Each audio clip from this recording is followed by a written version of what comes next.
Sorciers, sorcières et amis moldus, soyez les bienvenus sur le Sortilège du SI. Le podcast Harry Potter qui réinvente l'univers magique d'un simple coup de baguette. Je suis Al. Je suis Colline. Notre sortilège aujourd'hui nous entraîne dans une autre dimension de la magie noire. Un monde dans lequel Voldemort aurait accompli l'impossible. Réunir les 3 reliques de la mort. La baguette de Suro, la pierre de résurrection et la cape d'invisibilité. Un pouvoir absolu, une quête mythique et surtout une question effrayante. Et si Voldemort avait possédé les 3 reliques de la mort? Quel avenir pour le monde sorcier? La prophétie aurait-elle eu encore un sens? Et Harry, aurait-il pu survivre à un tel adversaire? Il ne nous reste plus qu'à prononcer la formule magique. Installez-vous confortablement et plongez avec nous dans le sortilège du SI.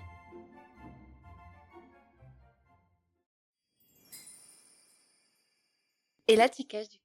Ah oui, là je cache mon ordinateur. Colline n'a pas le droit de savoir ce que je vais dire parce que sinon, c'est pas drôle.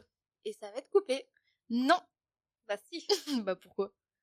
Ah, parce que tu as laissé ça? Pourquoi pas? Bah ça fait penser à l'épisode 1 du coup quand t'avais dit ça, je sais plus si tu l'avais laissé. Non, je l'avais laissé.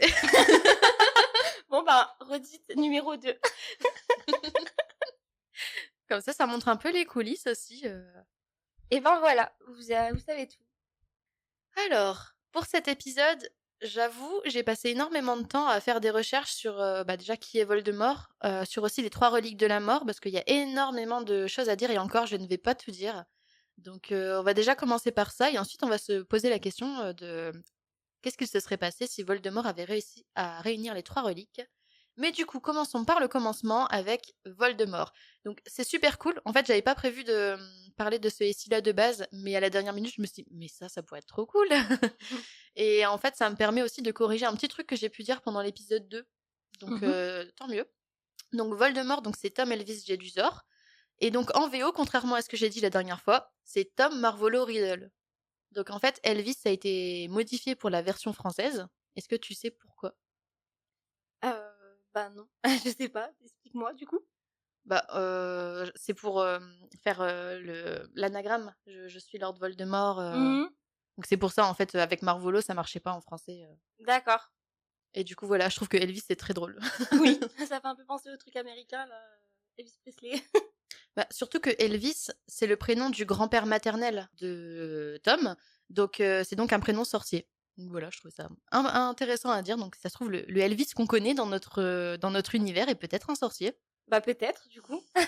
Faudrait peut-être essayer de l'interroger. Ouais, on va se renseigner. On vous dira ça au prochain épisode. Et donc, Colline, est-ce que tu peux nous donner 3 mots qui pour toi décrivent le physique de Voldemort? Macabre. Nez. Sans nez du coup. Et sombre. Ok. Moi, je pense que j'aurais dit, parce que j'ai pas du tout réfléchi à ça, hein, je t'avoue, je te pose la question, moi j'ai pas réfléchi, mais je pense que j'aurais dit blafard, parce qu'il a un teint très pâle, imposant dans le sens impressionnant, tu vois. Flippant quoi. Ouais. Et j'ai pas forcément de troisième, j'avoue, chauve. Ah oui. En même temps, c'est véridique. Voilà. Du coup, Voldemort est un homme. Il avait les yeux marrons au début et ensuite ses yeux deviennent rouges au fur et à mesure de sa transformation physique, si on peut dire ça comme ça. D'ailleurs, je me suis demandé c'était quoi sa couleur de cheveux et en fait, il était brun. Ah ouais, je l'imagine pas du tout avec des cheveux par contre. Bah ouais, on l'imagine quand il est jeune, mais c'est vrai que transposer le physique de Voldemort quand il est jeune à son physique de quand il est quand il a plus une apparence très humaine, c'est vrai que c'est assez compliqué. Et donc, est-ce que tu sais quand est-ce qu'il est né? Est-ce que je peux dire juste l'année de naissance? Ouais. Alors, si je me base par rapport au maraudeur, je dirais dans les 1960, quelque chose comme ça. 1926. Ah ouais, donc c'est encore plus tôt. Ouais. Ah ouais. Et il est né le 31 décembre. D'accord. Pas une date très sympa pour la maman. Ah, je suis choquée par contre. D'ailleurs, c'est aussi la date du décès de sa mère, donc encore moins sympa. Mais du coup, donc voilà, il est né le 31 décembre 1926 et il est décédé le 2 mai 1998. Et donc, hier soir, comme je disais à Colline en off, j'ai fait une recherche à la dernière minute. Je me suis demandé en fait c'était quoi son signe astrologique. Je crois que je t'ai dit c'était quoi son signe astrologique, hein. Ouais. Ouais, bah vas-y, tu peux le dire quand même. Bah du coup, c'est Capricorne. C'est ça. Ouais. Et du coup, j'ai pas juste recherché le signe astrologique pour pouvoir vous le dire. Et là, j'ai pas été spoilée. Ouais. Je pense que vous imaginez bien vers quoi on s'oriente, mais du coup, j'ai regardé un peu. Me demandais en fait c'était quoi le comportement qu'on associe généralement au Capricorne. Et donc, je suis tombée sur un site. Donc, c'est le site Marionneau. Donc, c'est un site il me semble, de cosmétiques, produits de beauté, toutes des choses comme ça. Des bijoux également. Ouais. Bah, du coup, je ne garantis pas la fiabilité de ce site, mais en fait, ce que j'ai lu, j'ai trouvé ça trop drôle et j'ai voulu absolument, du coup, le lire là. Donc, j'ai paraphrasé ce qu'il y avait dedans, j'ai changé quelques petits passages, enlevé certains, mais globalement, c'est quand même ce qu'il y a écrit sur ce site. Alors, J'ai hâte. les Capricornes gravissent tous les sommets qu'ils visent. Déjà ça représente plutôt bien Lord Voldemort. Exactement. Une éthique de travail qui prend souvent la forme de cernes sous les yeux. On retrouve les cernes. Oui. Cependant, un Capricorne captive avant tout par son style et sa classe, même si leur tenue provient du marché aux puces. Donc, qu'est-ce que tu penses du style de Voldemort? Son style, il est pas terrible. Ouais. À part des capes, des draps blancs qu'il porte. Des draps blancs. Mais c'est vrai, finalement. Tu regardes, ils sont peut-être gris avec de la crasse et tout, mais il doit pas se laver beaucoup d'ailleurs. Non, mais c'est vrai. Imagine son dernier bain, ça remonte à quand il renaît dans le chaudron, là. Oui, j'en suis persuadée. D'ailleurs, je me demande, tu sais quoi? Je me dis, punaise, pendant qu'il était le dernier film là où Harry et Voldemort ils se font le mutacana quand ils descendent la tour là, et bah punaise, Harry il devait se dire oh putain mais il pue quoi. Après, je crois que c'est pas comme ça dans le livre. Je m'en souviens plus des livres. Ouais, Vraiment que je me les relise d'ailleurs. J'avoue, j'ai pas enquêté un peu sur sa mort parce que c'est pas trop ce qui m'intéresse là pour l'épisode, mais oui, je pense qu'on est tous d'accord pour dire que le style de Voldemort n'est pas très fashion. Il est pas à la mode quoi. Alors, pour continuer sur le style, les couleurs sombres et discrètes comme le noir, le gris, le bleu foncé, le brun et le vert lui conviennent bien. Celui-ci est souvent caractérisé par des pommettes qui feraient envie à beaucoup de mannequins. Alors, il y a plutôt le fait qu'il ait pas de nez qui fait envie à pas mal de monde, je pense. Et c'est peut-être pour ça d'ailleurs qu'il prend pas de bain parce que non mais il ne se sent pas, donc en fait il sait pas qu'il pue, mais comme il a pas de nez, il peut pas sentir, donc il s'en fout quoi. Oui, pourquoi pas. on valide ta théorie. Bah, écoutez, j'aimerais que vous me dites si vous êtes d'accord avec moi. Je pense que c'est une théorie plutôt pas mal. Le fait que bah, forcément, comme il ne se lave pas, il ne peut pas se sentir. Figure-toi que t'es pas au bout de tes surprises parce que les Capricornes sont également d'une beauté intemporelle. Lol. À laquelle l'âge n'a généralement que très peu de prise. Et j'ai trouvé ça très drôle quand on pense à la peur de mourir justement de Voldemort. Il a peur de mourir, bah oui, parce que forcément avec les Horcruxes, etc. Oui.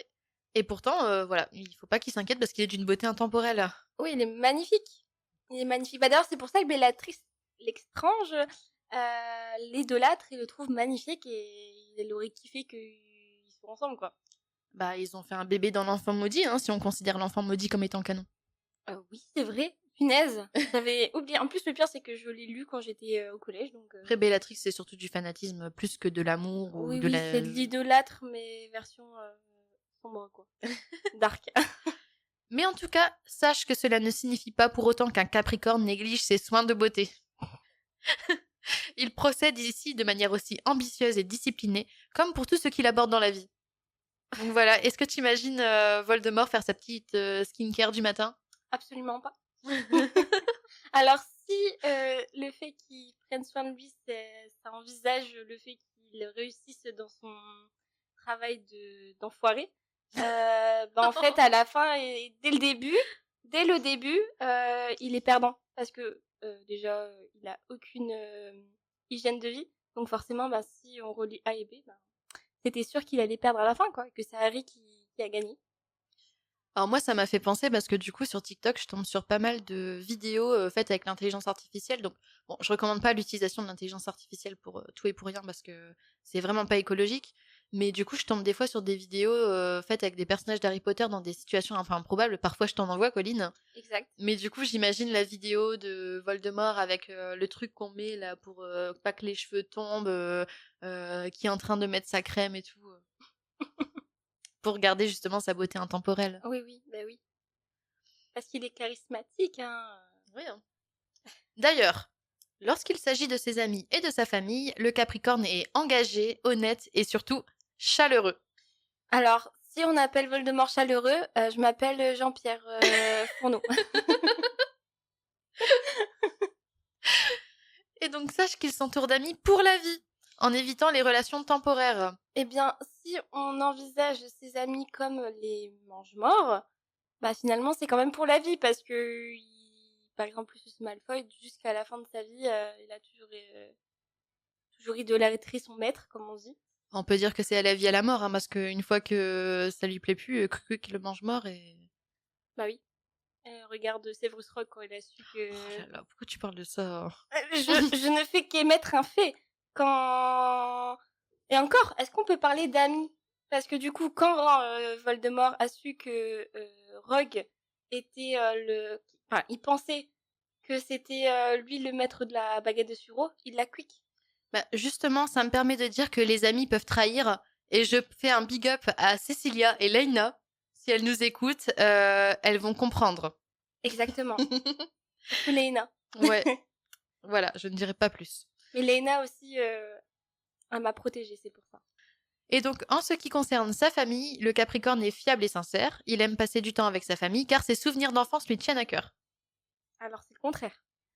Bah oui et non, parce que en vrai, c'est pas forcément que ses souvenirs d'enfance lui tiennent à cœur, mais ça lui, comment dire, c'est malheureux et du coup, il le ressent fort dans son cœur, tu vois. Donc c'est plus là, c'est plus tenir à cœur, mais dans le sens négatif, Ouais, mais pas il dans le sens oublie, tenir à cœur parce qu'il adore et tout ça, tu vois. il oublie ses origines jusqu'à...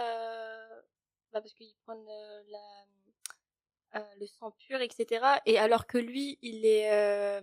comment on dit ça déjà Un sang mêlé. Un sang mêlé. Eh ben, il renie tellement sa famille qu'il renie son sang. Et il fait style de rien. Genre, il va tuer des sangs mêlés alors que lui-même s'en est un. Oui, mais au début, justement, il les connaît pas ses origines. Parce que il était persuadé que sa mère était une moldue et que c'est pour ça qu'elle est morte en couche. Pour lui, c'est forcément son père qui était un sorcier. Et quand il le découvre, eh ben, il finit par tuer son père carrément. Donc en fait, ses origines, pour lui, je pense que ça a moins d'importance parce qu'il les connaît pas depuis sa naissance en fait. Ça, c'est venu beaucoup plus tard, bah, déjà à ses 11 ans, quand il a découvert qu'il était un sorcier. Ouais. D'ailleurs, petit big up, mais Dumbledore, il aurait jamais été dans cet orphelinat. Il n'y aurait pas eu d'Harry Potter finalement. Et James et Lily et Sirius et Remus auraient été encore là. Bah, on sait pas parce que Voldemort avait quand même des pouvoirs. On sait que il peut y avoir des obscurus si la magie est trop refoulée. Après, est-ce que une magie refoulée devient obligatoirement un obscurus? Je suis pas sûre. Donc peut-être qu'il aurait pu quand même développer ses pouvoirs et trouver d'autres formes d'apprentissage que d'aller à Poudlard. Et peut-être qu'il serait quand même devenu le Oui, mage mais noir. il aurait jamais été à Poudlard et il aurait jamais connu ce que c'était un Horcrux. Un Horcrux, pardon, avec... comment il s'appelle? Slogan. Slogan. En tout cas, mesdames et messieurs, si vous souhaitez gagner le cœur de Voldemort, sachez qu'il peut s'avérer difficile de gagner l'affection d'un Capricorne. Mais quand vous le faites, il vous le récompensera d'un engagement dévoué à long terme et d'une relation fiable et stable. Finalement, il a un engagement envers sa quête, on va dire, donc c'est un peu probable ce que je viens de dire. Peut-être qu'on peut dire même envers lui-même en fait. Finalement, oui. Il a tellement confiance en lui, il croit tellement en lui que bah il s'en fout des autres. Donc maintenant, on a fait un peu son profil, on va dire, comment expliquer, enfin avec ses caractéristiques physiques et du coup avec son signe astrologique. Et donc, moi, je voulais qu'on s'attarde un peu sur son pronom. Non, sur son prénom. Parce qu'il a quand même plusieurs appellations dans Harry Potter. Est-ce que tu saurais dire combien il a de alias? Par combien de noms différents il est appelé? 4. Beaucoup plus. 6. Plus. 8. Plus. 10. Plus. 15. Moins. 13. Moins. 12. 12. Ah ouais? Donc lesquels est-ce que tu connais? Ben, Lord Voldemort. Ouais. Vous savez qui? Ouais. Tom Riddle. Ça compte pas parce que c'est pas un surnom, c'est son nom de naissance en fait. Bah alors là, à part vous savez qui, Lord Voldemort, le Seigneur des Ténèbres. Oui, Euh, il y en a encore 2 connus. euh, Il est pas toujours appelé Lord Voldemort. bah Voldemort tout simplement. Ouais. Et il y en a encore un, Donne un indice s'il te plaît. celui. Celui dont on doit... Oh punaise, j'abuse quand même. Celui dont on ne doit pas prononcer le nom. Eh oui. D'ailleurs, c'est même dans le tome 1 où Harry, il dit Voldemort. Oui, c'est quand Harry lui raconte son histoire. Quand Hagrid. Oui, Hagrid. Ça commence pareil, du coup moi ça m'a perturbée. Et donc il y en a encore 8 autres. Eh ben, dis-les-moi parce que peut-être que je les connais et que j'ai oublié. Ce que je te propose, parce que du coup là ceux que tu as cités, c'est ceux qui sont cités plusieurs fois dans le texte. Ouais. Les autres normalement sont cités une fois, si je me trompe pas. En tout cas moi je les ai retrouvés une fois. J'avoue j'ai pris beaucoup aide du wiki pour ça. Mais j'ai aussi vérifié à chaque fois dans les chapitres en question pour avoir bien le contexte et tout ça. Donc peut-être que je peux te donner le nom et toi tu essayes de deviner qui l'a prononcé. Ah super, ouais. Ouais. Ok. Alors, celui dont le nom ne doit pas être prononcé. C'est un personnage que tu aimes bien, qui est très attachant. C'est une femme ou un homme? On va dire un homme. On va dire. C'est pas un être humain. Dobby. Ouais, c'est Dobby. Ok. Est-ce que du coup tu peux essayer de... Est-ce que tu sais de quel extrait ça vient? C'est pas quand Harry il s'est fait mal au bras et que Dobby. Non, en fait, c'est dans le tout début de la Chambre des Secrets, dans le chapitre 2, l'avertissement de Dobby, quand il tente de convaincre Harry de ne pas retourner à Poudlard. Donc c'était bien dans la chambre de secret, mais je me Ouais. rappelais plus quel moment. Ouais, c'est ça. Ensuite, on a Qui vous savez. Ouais, j'avais oublié qui vous savez, oui. Qui vous savez. McGonagall. Non. Ah ouais, j'ai l'impression de d'imaginer Mago dire ça. C'est un homme. Il est à Poudlard? Non. Ah, c'est le père de Ron? Ouais. Okay. Arthur Weasley. Ouais. Donc pareil, c'est toujours dans la Chambre des Secrets, chapitre 18, la récompense de Dobby. Donc c'est quand Harry explique ce qu'il s'est passé dans la Chambre des Secrets, parce que du coup, pour ceux qui n'ont pas forcément lu les livres, dans le film, il y a juste Harry avec le professeur Dumbledore et ensuite il y a Lucius Malfoy qui vient. Alors que dans le livre, il y a aussi Arthur Weasley, il doit y avoir Molly, et je crois qu'il y a d'autres personnes, j'ai pas forcément noté tous ceux qui étaient là, mais en tout cas, ils sont plusieurs à être présents. Et en fait, c'est quand Arthur est choqué d'apprendre que Ginny a été envoûtée par Voldemort à l'aide du journal de Tom Jedusor. Ok. Ensuite, le prochain, je pense qu'il est plus simple. Ok, dis-moi. Votre Excellence. Bellatrix. Non. C'est quelqu'un, comment dire, qui a très peur de Voldemort. Ah, le rat. C'est ça? C'est ça. Ah bah oui, je crois savoir, c'est quand il a réuni tous les trucs pour dans la coupe de feu à la fin là. Non. C'est pas là? Non, c'est dans la coupe de feu, chapitre 1. À chaque fois, j'ai les bons livres, mais c'est pas le bon moment. Oh. Donc, c'est dans Harry Potter et la coupe de feu, chapitre 1, la maison des jeux du sort. Donc, c'est quand Cutver s'adresse à Voldemort, parce qu'il est un peu dans une mauvaise posture, donc votre excellence, c'est un peu pour amadouer de Voldemort. On dirait un bébé, je crois, à ce moment-là. Bah ouais, il est un peu, en tout cas dans le film, il est un peu replié sur lui-même, Oui. à le supplier. Ouais. Bon, alors peut-être que le suivant sera plus simple. J'ai l'impression que tu te fous de moi parce que je trouve pas. À chaque fois, je trouve le bon film ou le bon livre, mais c'est juste que je me rappelle plus du moment. Non, je me moque pas du tout de toi. Je sais bien que c'est pas facile et tout, hein, t'inquiète. Ouais.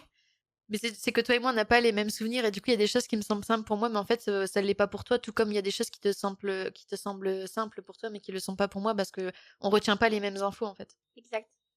Mais du coup, là, c'est Lord Voldechose. Alors là, j'en ai aucune idée. C'est du coup un personnage qui ne connaît pas très bien le monde magique et l'histoire de Voldemort. Ah, bah c'est le père de Dudley. Oui. C'est Vernon Dursley du coup. Dans Harry Potter et l'Ordre du Phénix, donc c'est dans le chapitre de Crise de Bec. Donc c'est quand Harry parle à Vernon après l'attaque des détraqueurs pour lui expliquer la situation. Donc en fait, c'est très différent dans le livre. Dans le livre, en fait, après l'attaque des détraqueurs, Harry explique à Vernon tout ce qui s'est passé un peu dans le monde magique pour qu'il puisse comprendre en fait que Dudley a été attaqué par une créature et que c'est pas Harry qui lui a fait ça. Donc c'est une grande différence quand même. Donc le suivant, c'est Lord Machin. C'est quelqu'un de haut placé. Haut placé? Non, je vois pas Fudge dire ça. Et pourtant. Non, c'est vraiment Fudge qui dit ça? Ouais, c'est Cornelius Fudge, donc le ministre de la magie, dans... Ah, c'est pas quand il est dans le bureau de Dumbledore? Non. En fait, c'est dans Harry Super. Potter...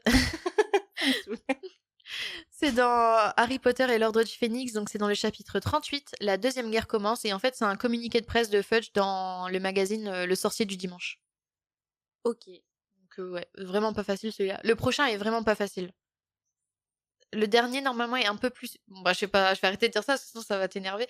Mais du coup le prochain c'est Chef Mange-Mort. C'est pas le fils de Crouton? En fait c'est pas vraiment une personne, c'est pendant une émission de radio. Skeeter? Non, en fait, c'est dans l'émission Potterveille.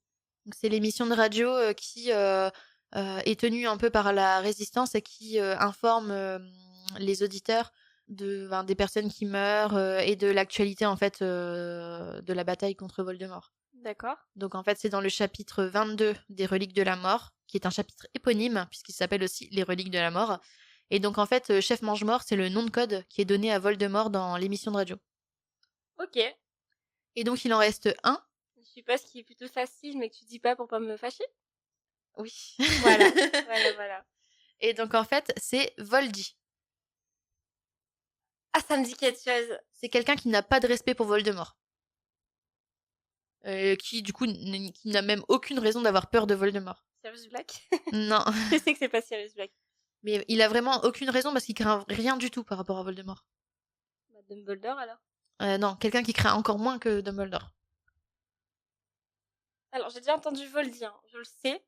Parce que même dans les fanfictions que je lis, généralement, ils disent Voldy, mais qui est-ce qui a dit Voldy? C'est quelqu'un qui est très farceur.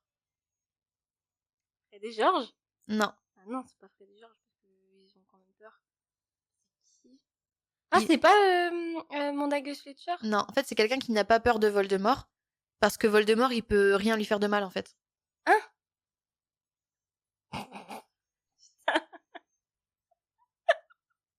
Putain, tu parles loin! Tu parles loin! Bah, Peeves! Oui. Ouais, bah, je le dis au micro parce qu'on le voit à la caméra, mais Al m'a donné la réponse. Mais putain, pardon. Mais punaise, pardon, ça fait très longtemps que j'ai pas lu les livres, donc Peeves, il est pas dans les films. D'ailleurs, gros regret, j'espère qu'on le verra comme dans la série, même si je ne sais pas, même si je sais pas si je vais la regarder. Mais Peeves, quand je lisais les Harry Potter, genre il y a 10 ans, je crois, et ben, je l'ai kiffé, il était trop génial. Et je me rappelais plus que c'était Peeves. En fait, c'est dans du coup Harry Potter et les reliques de la mort dans le chapitre 36, le défaut du plan. Et donc c'est une chanson de Peeves pour célébrer la victoire de Harry. Et donc j'ai recopié la petite chanson. Vas-y. Donc je vais pas la chanter. Hein. Bah si, Al, vas-y. Non. Montre-nous, pardon. Non. Donc Dommage. on les a eus, vaincus, battus. Le petit Potter est un héros. Voldy nourrit les asticots. Ils ont tous été écrasés. Maintenant on peut rigoler. J'adore. Et donc je t'avais dit que c'était quelqu'un qui ne pouvait pas craindre Voldemort. Oui, parce que forcément c'est un fantôme et il peut rien faire quoi. Donc voilà, ça c'était pour les petits... À part comment on dit ça là, tu vois dans Harry Potter et la chambre de secret quoi, ils sont pétrifiés. Il peut le pétrifier. Ah oui, mais avec le basilic, il a pas ce pouvoir-là tout seul. Ouais. Et le basilic, il meurt. Ouais, mais après Voldemort, il est fort. Il aurait pu trouver une solution.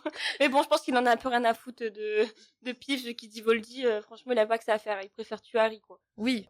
Donc voilà pour les surnoms de Voldemort. Donc ce que j'ai noté aussi, je le dis vite fait, c'est que son épouvantard, donc c'est son propre corps mort. Donc je trouve que c'est assez...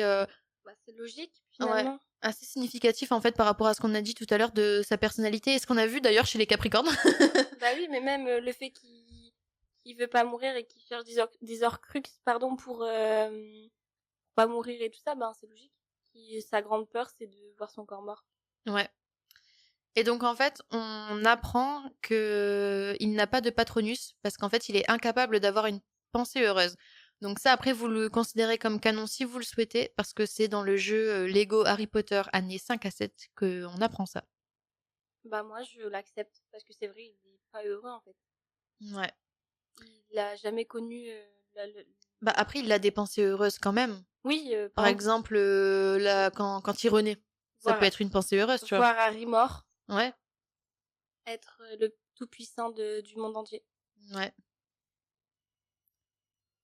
Et est-ce que, Colline, tu savais que il avait eu un métier?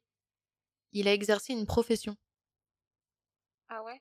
Ouais, donc si Alors, tu devais lui donner un métier, tu lui donnerais quel métier? alors, j'aurais dit à Poudlard maître de potion forcément. Mais du coup, je le verrais bien travailler dans les hôpitaux, pour chercher des remèdes ou justement faire croire qu'il cherche des remèdes, mais il cherche des poisons, des bidules chouettes. Ok. Bah en fait, moi je l'aurais imaginé dans le métier qu'il a vraiment occupé, c'était assistant chez Barjo et Burke. Maintenant qu'on a passé un petit peu de temps sur qui est Voldemort, je vous propose de passer aux reliques de la mort. Youpi! Est-ce que Colline, tu as une idée de la... Alors pas la date de fabrication comme je l'ai noté, mais peut-être plus le siècle auquel les reliques de la mort ont été créées. Alors, je pense que c'est entre le 6e et le 15e siècle. Ok. Bah, en fait, c'est au XIIIe siècle. Ah bah, j'ai dit entre 6 et 15, donc Ouais. Je pense qu'il est important de commencer à parler des reliques de la mort par le conte, en fait, des trois frères. Et du coup, j'ai réécrit un petit peu le conte pour bah, vous l'expliquer, pour que vous l'ayez bien en tête. Donc, Colline, est-ce que tu es prête à entendre ce conte? oui, d'ailleurs, j'adore ce conte.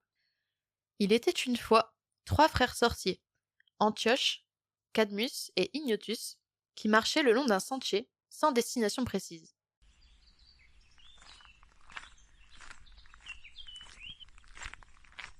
Pendant leur périple, ils se sont retrouvés bloqués par une rivière impossible à traverser à pied. C'est simple, toutes les personnes qui tentaient de la franchir finissaient par périr pour le plus grand plaisir de la mort. Ils décident donc de faire apparaître un pont grâce à la magie. Arrivés à la moitié du pont, surprise! La mort apparaît et elle est très en colère parce qu'ils ont tenté de lui échapper, la privant ainsi de 3 nouvelles âmes. Mais la mort était rusée et a décidé de leur offrir à chacun un cadeau. Le premier, Antioche, désirait la baguette la plus puissante possible, une baguette invincible. La mort accepte et lui en fabrique une, à l'aide d'une branche de sureau. Cadmus, qui ne se remettait pas de la mort de sa fiancée, lui a demandé le moyen de ressusciter les défunts. La mort s'exécute et lui tend une pierre qu'elle venait de ramasser. Ignotus, le troisième frère, était très rusé. Il préféra demander un objet lui permettant de quitter l'endroit sans que la mort ne puisse le retrouver. Elle arracha un morceau de sa cape et la lui donna, créant alors la cape d'invisibilité. Donc, je ne vous raconte pas la suite de l'histoire tout de suite parce qu'on va en reparler plus tard. Mais comme ça, vous avez un peu la fabrication des reliques. Et ce que j'ai noté, c'est que Albus Dumbledore, lui, il estime plus probable que les trois frères étaient des sorciers très doués et dangereux qui ont réussi à créer ces objets par eux-mêmes. En fait, Albus ne croyait pas au conte. Mhm. Je trouve ça un peu dommage et Ouais, un peu contraire à la personnalité de Dumbledore, en fait, qui est quand même très fantasque, ouais, encore plus dans les livres. Du coup, je suis un peu triste, en fait, de me dire que Albus n'y croyait pas. Lui qui croit quand même à énormément de choses un peu... loufoque. Ouais, et puis même, enfin, je l'imagine totalement, en fait, croire à ce conte. Ouais. Je Bah ouais, mais suis... après, des fois, on peut pas choisir, hein. C'est J.K. Rowling. Ouais, bah des fois, elle fait pas des bons choix, hein. Non. Ah bah, C'est le moins qu'on puisse dire. exactement. Et donc, Colline, est-ce que tu peux nous dire comment finit l'histoire pour les trois frères? J'ai commencé par Cadmus par rapport avec la pierre. Donc, de ce que je me souviens, c'est qu'il a voulu, comment on dit ça, Ramener... ramener à la vie, ouais, sa bien-aimée. Et malheureusement, bah, en fait, elle est revenue, mais sans âme finalement. Et du coup, bah, il a été effondré et il est mort. Il s'est suicidé même. Il s'est suicidé. Pour la baguette des sorciers, donc c'est Antioche, c'est ça? Ouais. Il me semble que c'est un duel. Quelque chose comme ça, On peut non? pas vraiment appeler ça un duel. On peut appeler ça un duel quand les deux sont au courant qu'ils se battent. Mais là, il a été tué, il Ah, savait pas qu'il était en train de se battre. alors autant la pierre et la cape, je m'en souviens très bien, mais j'avoue que celui-là, je m'en souviens plus. En fait, il a été tué dans son sommeil. Voilà, oui, c'est bon, ça me revient. Parce qu'il faisait le malin en disant qu'il avait une Ouais. baguette incroyable, invulnérable et tout ça. Et en fait, quelqu'un l'a tué dans son sommeil pour récupérer la baguette. Ouais, c'est ça. Et du coup, pour la cape d'invisibilité, ben ça, en fait, la mort, l'a cherché un peu partout dans sa vie parce que grâce à ça, ben, il a pu échapper à la mort de nombreuses fois. Et finalement, à la fin, il est mort de vieillesse et il a donné sa cape à son fils, il me semble. C'est ça. Et d'ailleurs, je me suis toujours interrogée. Ça tombe, tu vas me réfuter et j'en sais rien, mais je me suis toujours dit, est-ce que finalement la cape de Harry, donc la cape qu'il a eue de son père James, est-ce que finalement c'était pas héréditaire et que la cape du conte des trois frères, ça soit pas son arrière grand-père? Oui, c'est ça. Et justement, je vais expliquer après, je vais faire un peu le... Ok, bah alors j'ai spoilé un petit peu la Non, suite. mais c'est pas grave, parce qu'en fait, pour chaque relique, je vais expliquer les propriétaires dont on connaît l'existence. Et donc, on reparlera de ça justement. Ok, super. Mais avant, parlons un peu du symbole des reliques de la mort, parce que c'est quand même important. Il y en a plusieurs qu'on voit dans la série. Je vais pas forcément te les faire deviner parce que c'est dur. Mhm. Mais peut-être tu pourras dire ceux que tu connais, mais avant, est-ce que tu peux estimer combien de fois on retrouve ce symbole en fait dans l'univers de Harry Potter? Oula. Alors, il me semble que déjà les reliques de la mort, on prend connaissance dans Harry Potter et les reliques de la mort partie 1. Ouais. Tu dis combien de fois Bah, dans la ouais, saga? à ton avis, combien de fois dans la saga c'est une estimation, hein. Bah, je dirais une vingtaine de fois. Ah, beaucoup moins. Une dizaine de fois? Un petit poil moins. 9? Oui. Bah, tu vois, c'est dommage parce que J.K. Rowling, elle tourne tout à 7, elle aurait pu mettre 7 quand même, hein. Oui, mais c'est 9. Bah voilà, bah bravo.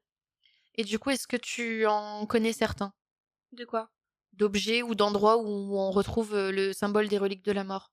Il y en a qu'on voit dans les films, il y en a notamment deux qui sont, même trois, qui sont très connus dans les films. Bah déjà quand Harry, Ron et Hermione, ils vont chez les pères de Luna pour lui montrer un peu les reliques de la mort. Ouais. Et de là, on apprend ce que c'est le conte. Et est-ce que tu te souviens pourquoi est-ce que c'est lui qu'ils vont voir pour lui parler des reliques de la mort?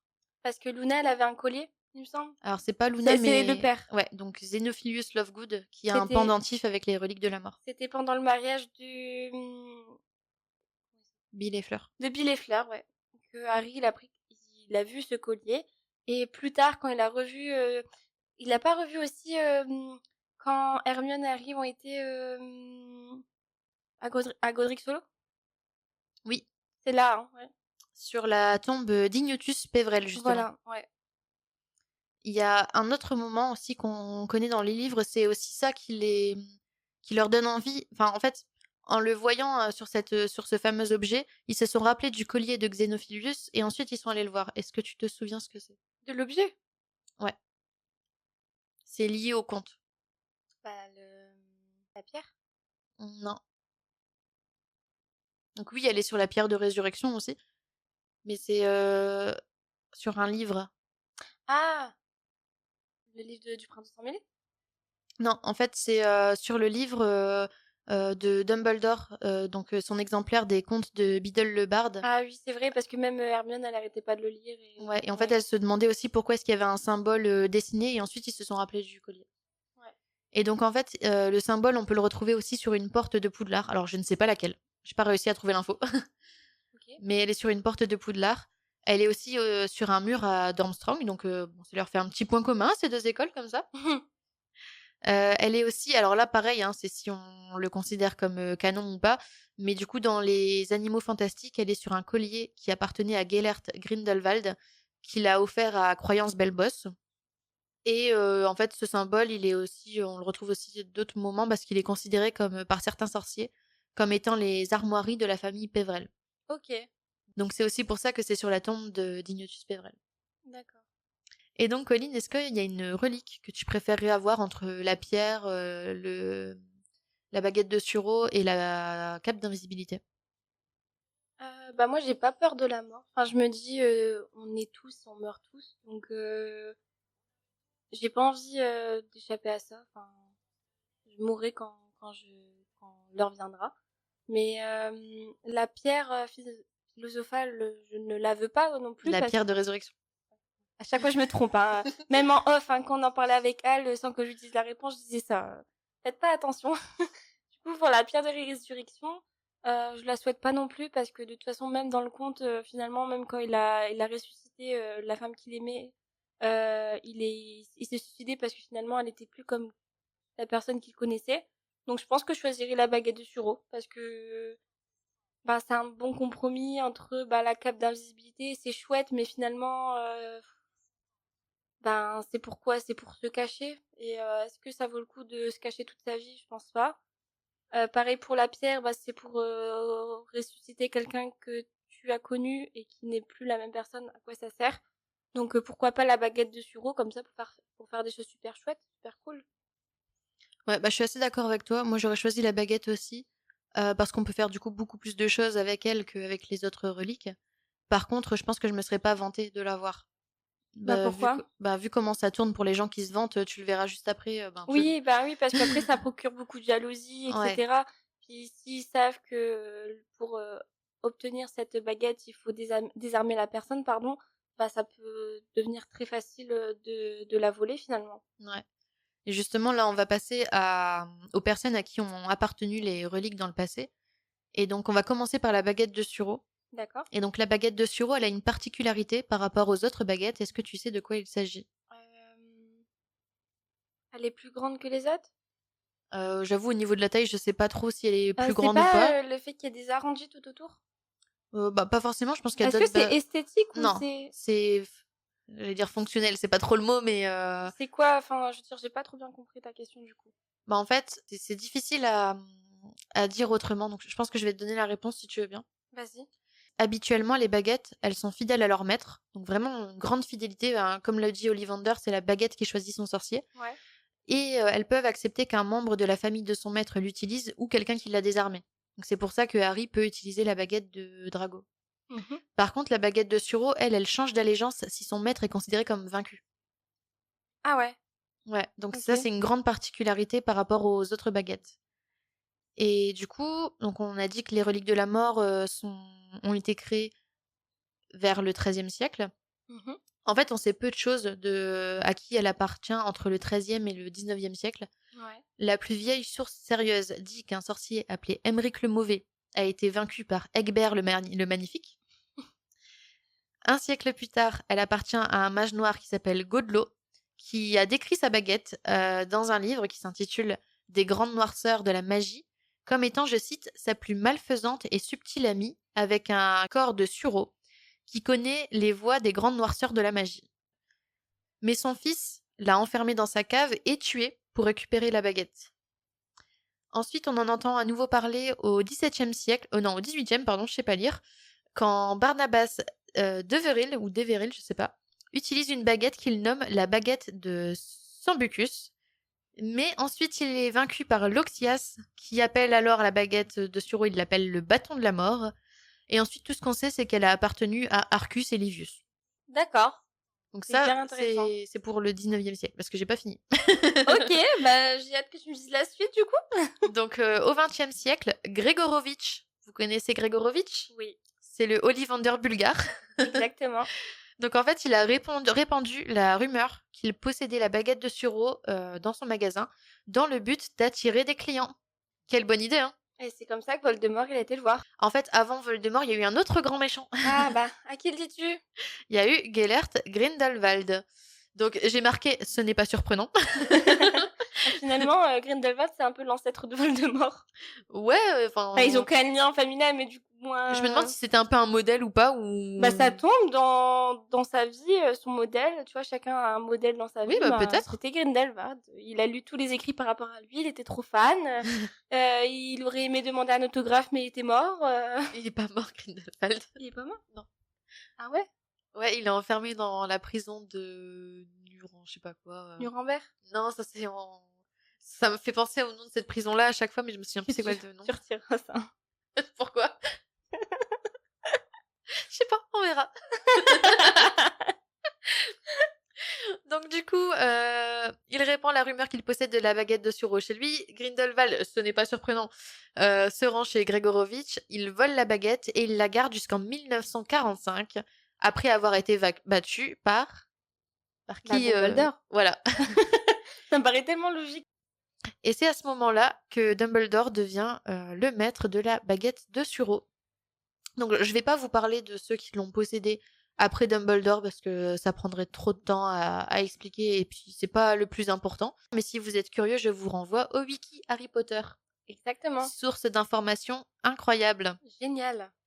Donc là, pourquoi je vous ai donné tous ces noms, c'est surtout pour montrer, comme je l'ai dit tout à l'heure, que c'est dangereux de se vanter d'avoir la baguette de Suro. Elle attire beaucoup les convoitises et du coup on a vu aussi qu'elle a eu plusieurs noms. Colline, est-ce que tu peux dire ce que tu préfères comme nom entre le traditionnel, la baguette de Suro, Ouais. le bâton de la mort, la baguette de Sambucus ou la baguette de la destinée?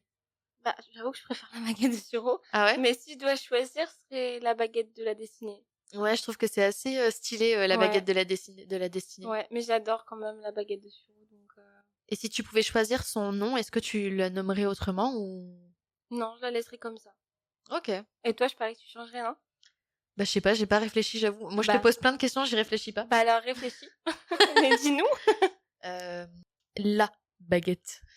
Ouais, mais ça paraît trop The peu. only one. La seule. La seule et l'unique. Non, l'unique, c'est Harry Potter. C'est l'élu. Je sais pas comment on pourrait l'appeler, la baguette de Suro. Je sais pas, en fait j'ai l'impression que ça inspire beaucoup les gens qui l'ont eu, parce qu'il y a quand même plusieurs noms pour la désigner, c'est pas le cas des autres reliques.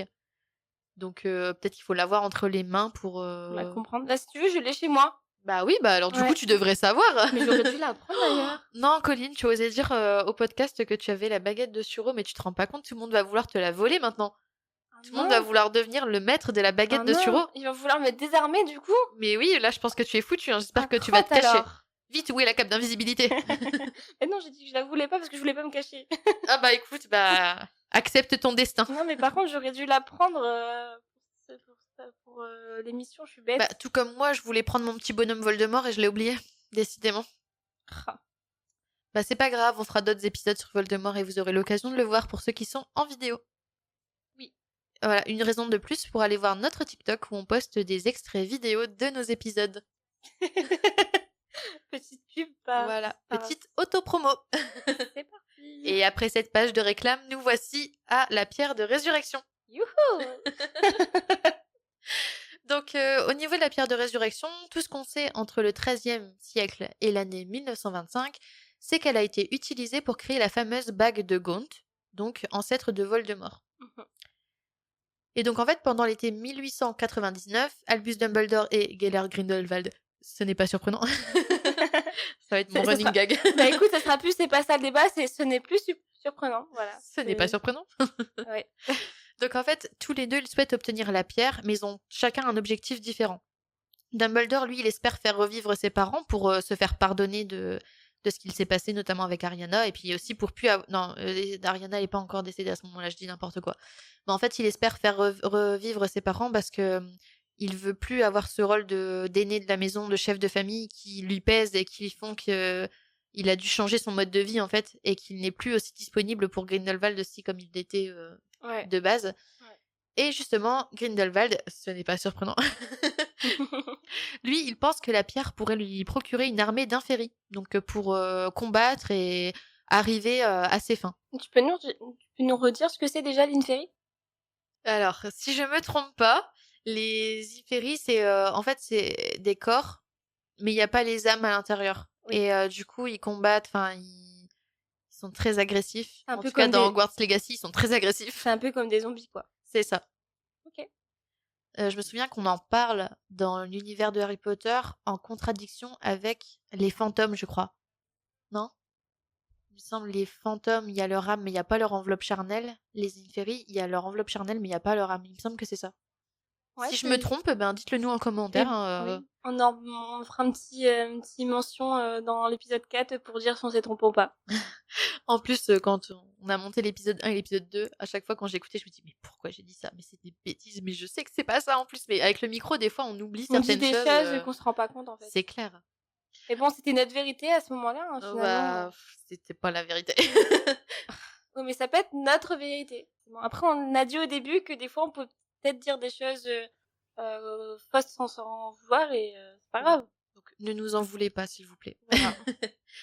Et donc en fait, la particularité de la pierre par rapport aux autres reliques, parce qu'elle a vraiment une particularité, c'est qu'elle perd temporairement son pouvoir à cause de Tom Jedusor en 1943, quand il la transforme en Horcrux. Exactement. Et donc si vous vous en souvenez, Dumbledore il retrouve la piste de la bague en juillet 1996 dans la maison des Gaunt.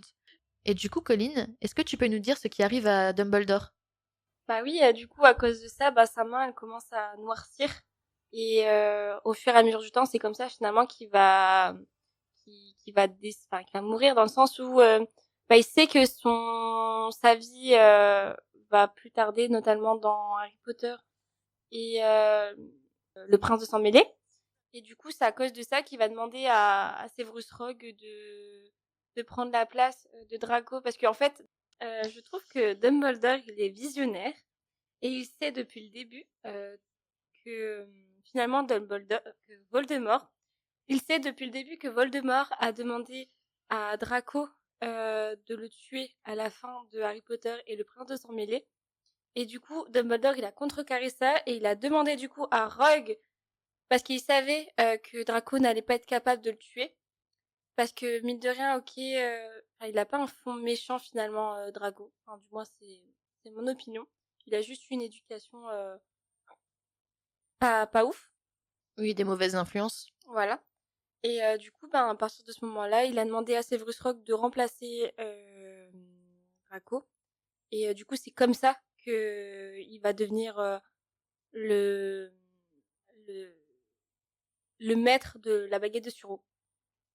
Oui, c'est ça. En fait, il a tenté de faire revenir ses parents et sa sœur avec la pierre de résurrection pour expier ses fautes, mais le maléfice s'est abattu sur lui et il a été du coup condamné à mort. Exactement. Passons maintenant à la cape d'invisibilité. Donc en fait, c'est la seule relique qui n'a pas causé la mort de l'un des trois frères. Oui. Elle a un destin vraiment différent des autres puisqu'on ne perd pas sa trace. Je peux vous citer toutes les personnes qui l'ont eu et je vais le faire. Non, je crois que je me suis arrêtée à un moment. Oh, peut-être pas en fait. Non, je me suis pas arrêtée. Mais c'est pas grave, je vais tous vous les citer. C'est parti.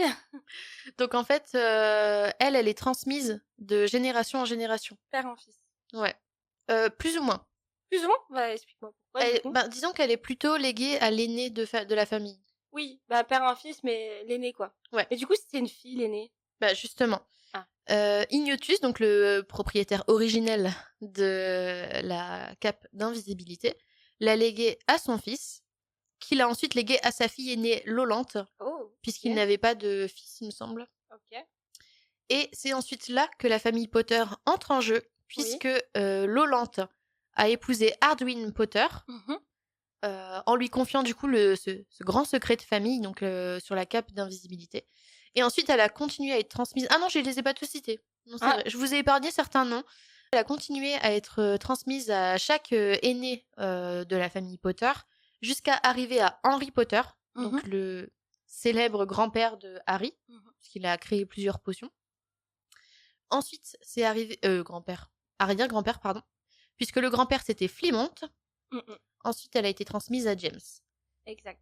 Et c'est là qu'advient une anomalie. Ah bon? Oui, puisque la cape est arrivée dans les mains d'une personne qui n'est pas de la famille Potter.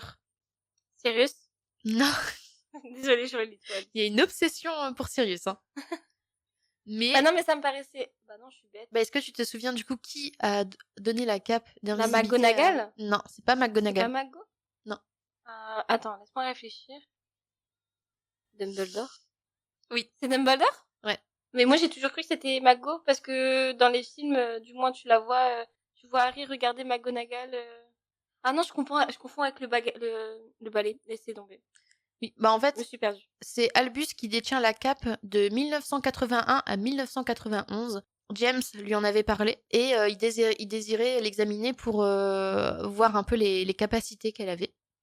Et donc en fait, il a pas pu la rendre à James, hein, pour des raisons que je pense tout le monde connaît. Exact. Et donc en fait, il l'a gardée jusqu'à Noël 1991 pour ensuite la donner anonymement à Harry. Oui. Et c'était pendant la période de Noël, le lendemain, le 25 du coup. C'est ça. Du coup, en lui disant: «Je suis un ami de ton père, voici, ce qu'il t'a légué». Bah, tu sais que j'ai toujours cru que c'était Sirius Black qui l'avait légué. Moi, ça me paraissait logique. Bah ouais, mais c'était dans le 1 et Oui, dans le 1, il est en prison. oui, mais je sais pas, dans ma tête, c'était ça. Il se passe beaucoup de choses dans ta tête. Oui, ben, tu vas me le dire à chaque émission ou quoi? Oui, ça va être un running gag. Voilà. Et donc en fait, comment les reliques de la mort ont fini? Donc le 2 mai 1998, les 3 reliques de la mort se trouvent à Poudlard. La baguette de Suro, elle est replacée dans la tombe d'Albus Dumbledore par Harry Potter, et non brisée et jetée à travers un pont ou je sais pas quoi là dans les films. La pierre de résurrection, elle, elle est enterrée dans la forêt. Et la cape d'invisibilité, ben, elle est gardée par Harry. Bah oui, et il va être remis par, je sais plus, c'est dans l'Infomaudit, il lègue la cape à James. Je sais pas, je me souviens pas beaucoup de l'enfant maudit, je ne tiens pas à garder des souvenirs. Ouais. J'ai pas aimé. Comme beaucoup de monde. Donc, en fait, il y a 2 des reliques qui deviennent inutilisables, parce qu'il y en a une qui est enterrée quelque part dans l'épaisse forêt qui borde le château, et l'autre, elle est dans la tombe de son ancien propriétaire. Il est temps d'entrer dans le vif du sujet. Ah! Dans le vif d'or du sujet. Je suis en forme aujourd'hui. Oui, oui, très, très en forme. Alors, vous ne savez peut-être pas, mais elle a eu un fou rire pendant je dirais une vingtaine de minutes. Elle s'est même étouffée avec son eau qui est rentrée dans son nez. Je me suis noyée. Ouais, Voilà. parce que j'ai encore été hyper drôle, donc Oui. C'était hilarant si seulement vous aviez été là. Mais vous n'étiez pas là. Et donc, rentrons dans le vif du sujet et demandons-nous ce qu'il se serait passé si Voldemort avait réuni les 3 reliques. J'ai trop hâte de savoir. Donc je vais pas vous surprendre, hein, on va commencer par la baguette de Suro. Bah oui. Dans les livres, Voldemort obtient la baguette de Suro, mais comme l'a dit Colline tout à l'heure, il ne sait pas qu'elle ne lui obéit pas à lui, parce qu'en fait c'est Harry le véritable maître. Mhm. Parce que pour faire le rappel vite fait, donc Draco désarme Dumbledore, donc il devient le maître de la baguette de Suro, mais Harry désarme Draco. Ouais. Donc c'est pour ça que c'est Harry qui devient le véritable maître. Et d'ailleurs, petite précision, au départ, Voldemort, il pensait que pour être le maître de la baguette de Suro, il fallait tuer la personne. Et finalement, bah ça n'a pas été ça. Je suis pas sûre qu'il pensait qu'il fallait tuer la personne, mais en fait, Si. Enfin, moi, ça me dit vraiment quelque chose. moi ça je suis pas sûre, mais en tout cas, ce que je suis sûre, c'est qu'il pensait que c'était Severus qui était le propriétaire, le maître de la baguette de Suro parce que c'est lui qui a tué Dumbledore, mais il savait pas que Draco l'avait désarmé avant. Donc c'est pour ça qu'il a tué Severus. Mais oui, du coup, c'est pour ça que je te dis qu'il pensait qu'il fallait tuer la personne pour être le maître. Ça je Parce- sais pas, mais je te crois. Bah, moi, je le pense, je pense. Mais c'est un truc que t'as lu ou c'est un truc que tu penses? Ben, je l'ai toujours imaginé comme ça. Ah ok, d'accord. Mais du coup, moi je me demande si Voldemort il avait réussi à devenir le maître de la baguette de Suro, sa puissance aurait sûrement été incommensurable, ça je pense qu'on est d'accord. Elle aurait été terrible. Terrible. Mais à ton avis, est-ce qu'il aurait été invulnérable? Bah non, parce que finalement, avec les Horcruxes, en fait, finalement, même si on aurait été le maître de la baguette de Suro, ben, si Harry aurait, bah d'ailleurs, il a réussi à tuer tous les Horcruxes, bah même il aurait pas été vulnérable. Oui, mais tuer les Horcruxes, ça suffit pas parce qu'une fois que t'as détruit les Horcruxes, tu dois encore tuer Voldemort. Oui, mais t'as dit que la baguette de Suro tout à l'heure, elle pouvait changer de destinataire quand il pensait que son maître était vaincu. Donc en fait, finalement, si la baguette aurait senti que tous ses Horcruxes, finalement, ses capacités vitales mouraient de plus en plus, bah la baguette, elle aurait pu se destituer de lui et changer de propriétaire. Oui, peut-être. Après, je sais pas si elle est connectée à ça ou si c'est vraiment par rapport à la puissance ou je ne sais quoi du propriétaire.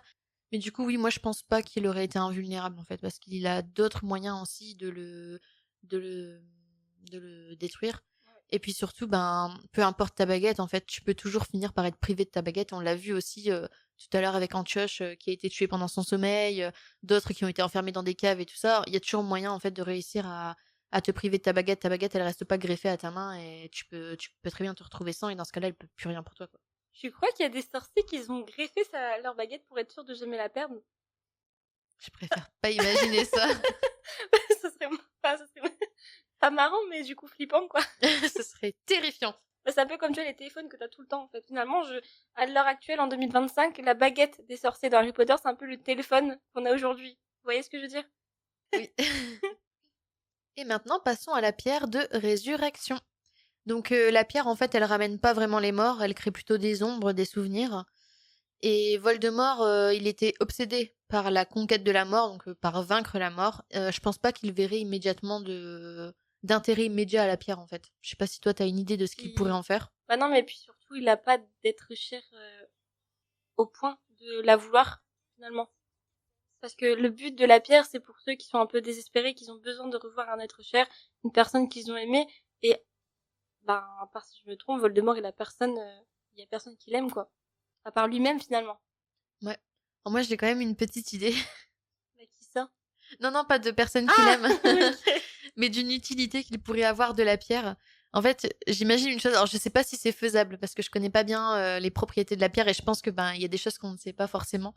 Mais je me suis dit que peut-être qu'il pourrait l'utiliser pour tourmenter ses ennemis psychologiquement. Donc en fait, en invoquant leurs proches décédés, ou je sais pas. Oui, mais après, ouais. Ouais, ça pourrait Ou imagine, il tue quelqu'un, il l'invoque et fait haha, je t'ai tué, t'es nul. Genre Harry, genre son rêve ultime, genre tuer Harry, et puis ressusciter avec la truc, et j'ai dit, t'as vu, je t'ai tué, on a enfin battu C'est la moi guerre. le plus fort. Tralala. Non, mais j'imagine bien ça, hein, ça serait trop un truc sadique qu'il pourrait faire, un peu comme Ouais. Bellatrix finalement. D'ailleurs, un petit spoiler, mais dans l'épisode 4, il y a un truc un peu sadique et tout que j'ai expliqué par rapport à elle, qu'elle aurait pu faire. Enfin, je m'étale pas plus, vous verrez bien dans 2 semaines. En tout cas, moi, j'imagine bien Voldemort sur un trône, ses mange-morts en cercle. Enfin, lui, il est dans le cercle aussi. Enfin, je sais pas si vous voyez ce que je vois, mais j'imagine bien ça. Et puis, il ressuscite Harry au milieu, et puis Ouais. devant tout le monde, et tous les mange-morts qui le pointent du doigt en disant t'es Ha, nul. ha, ha. Enfin, pas forcément que Harry, mais une personne qui l'a tué. Enfin, voilà. J'ai Harry et Dumbledore. beaucoup d'imagination. Moi aussi, Harry et Dumbledore aussi, parce que Ouais. Dumbledore, c'était un peu son grand rival aussi. C'est marrant parce que quand on regarde Dumbledore, il a toujours eu, c'était toujours lui qu'on voulait être son rival, tu vois. Grindelwald, mis à part leur passé commun et le fait qu'ils étaient énormes, grands rivales. Après, Voldemort, enfin, tout le monde à chaque fois prenait comme exemple Dumbledore finalement. Bah, t'as toujours un peu envie de dépasser les gens qui sont au-dessus de toi et de prouver que t'es capable. Et Dumbledore est vu comme un Le grand plus grand sorcier, sorcier, ouais. le Manitou suprême, ou je sais Ouais. plus comment ça Un se peu dit comme le exactement. Merlin Mais... des temps modernes version Harry Potter. Et donc maintenant, il nous reste la cape d'invisibilité. Donc en fait, je vais pas y aller par 4 chemins, hein. Je pense que il existe déjà plein de moyens magiques de se cacher. Il y a Ouais. les sortilèges des illusions, il y a le transplanage, enfin il y a plein de choses qui permettent de se cacher ou de fuir d'un endroit. Il n'en aurait pas besoin. Voilà, je pense qu'il en aurait pas besoin, que c'est pas indispensable à un mage aussi puissant que lui. Je voulais te demander ce que t'en pensais, mais du coup t'as l'air d'accord. Oui, je suis d'accord. D'ailleurs, c'est bizarre parce que je trouve que dans cet épisode, on n'a pas beaucoup de débats. On est assez d'accord. Oui, c'est vrai. Bah, ça fait un peu de repos, hein. C'est du bien un petit peu finalement. C'est un peu plus calme. Comme quoi tout peut arriver. Paisible. Bon, je vous promets rien pour l'épisode 4 par contre. Non, c'est foutu.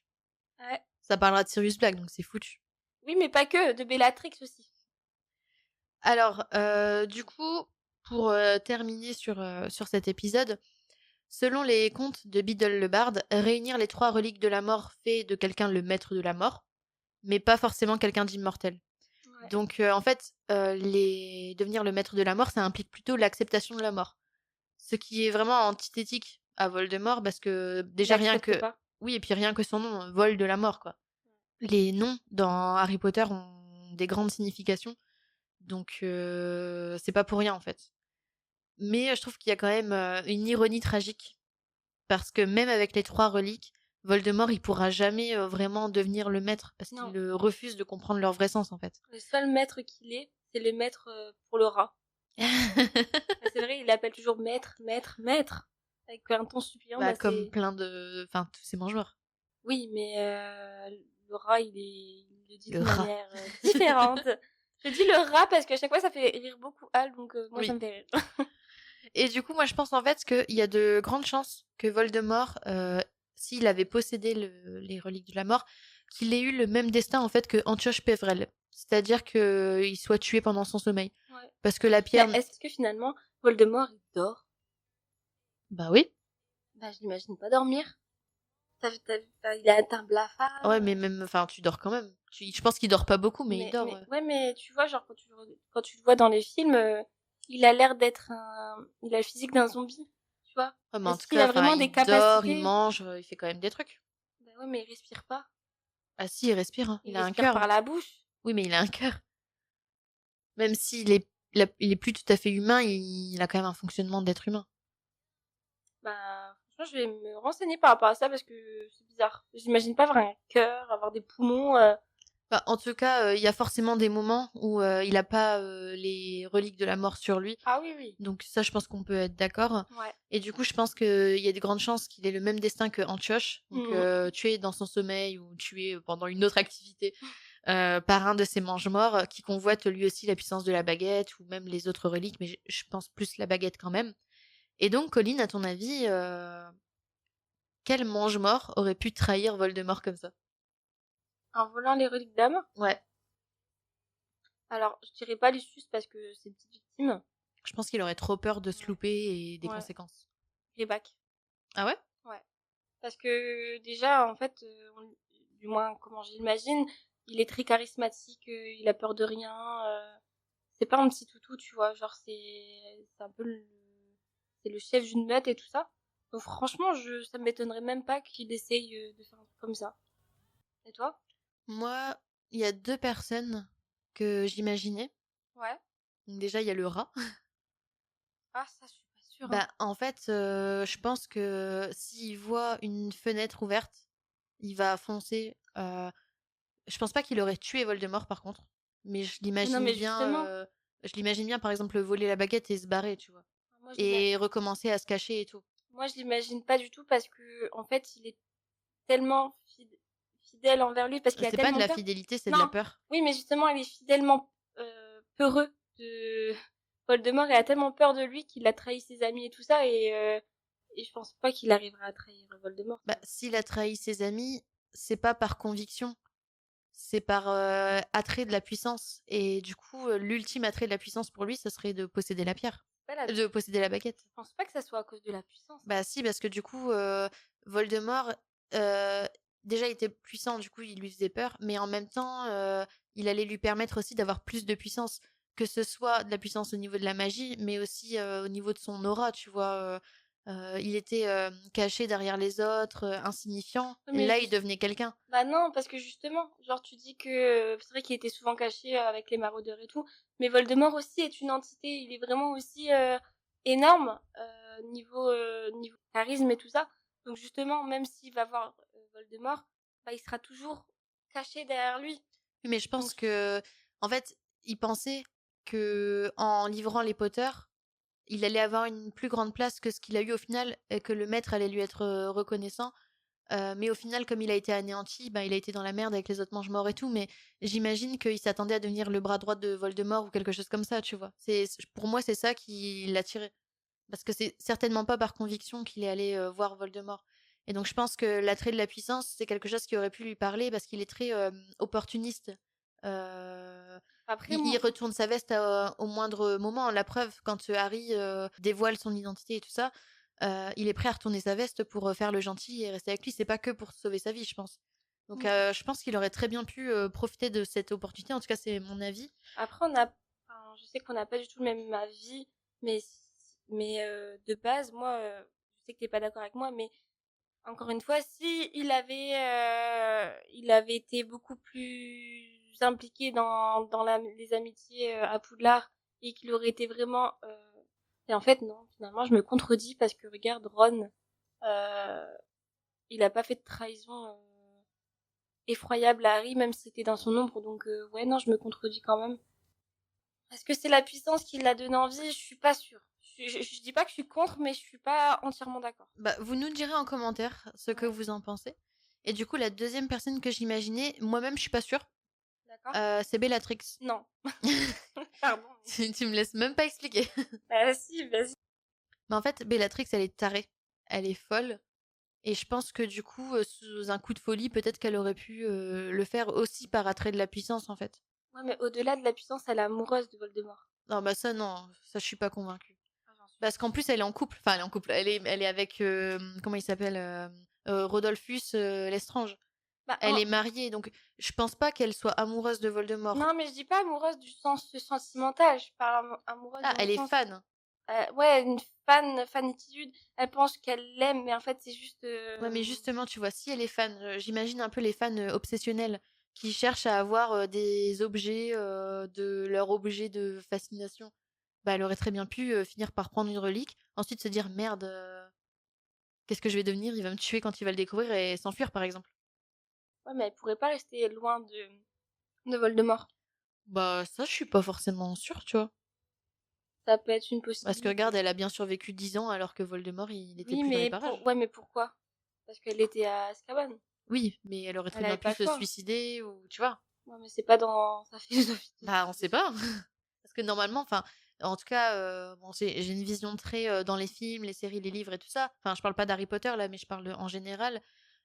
Quand on est très fan de quelqu'un et qu'on sait qu'il nous échappe ou qu'il n'est plus là et tout, ben généralement, on peut en venir à des extrêmes comme ça. Mais en tout cas, voilà, je me suis dit Ouais. Bellatrix, je sais pas. Ouais, Mais pourquoi pas, hein, pourquoi pas. même moi, je suis pas hyper convaincue, hein, Mais t'avais pas mais pensé à Greyback? non, Ok.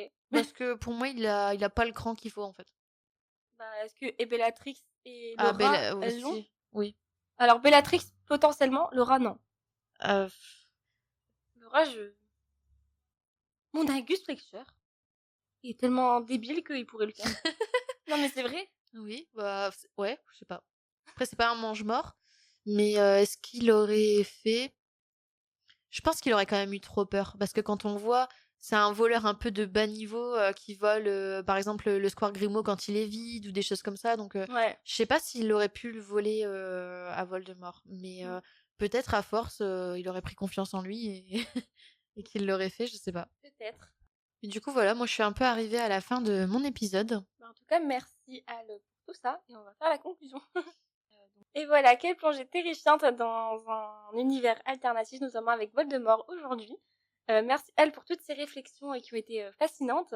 Ah, merci à toi, Colline, pour avoir répondu à mes questions qui n'étaient pas forcément toujours évidentes. Exactement, notamment les différentes appellations de Voldemort certains, je n'avais même pas conscience.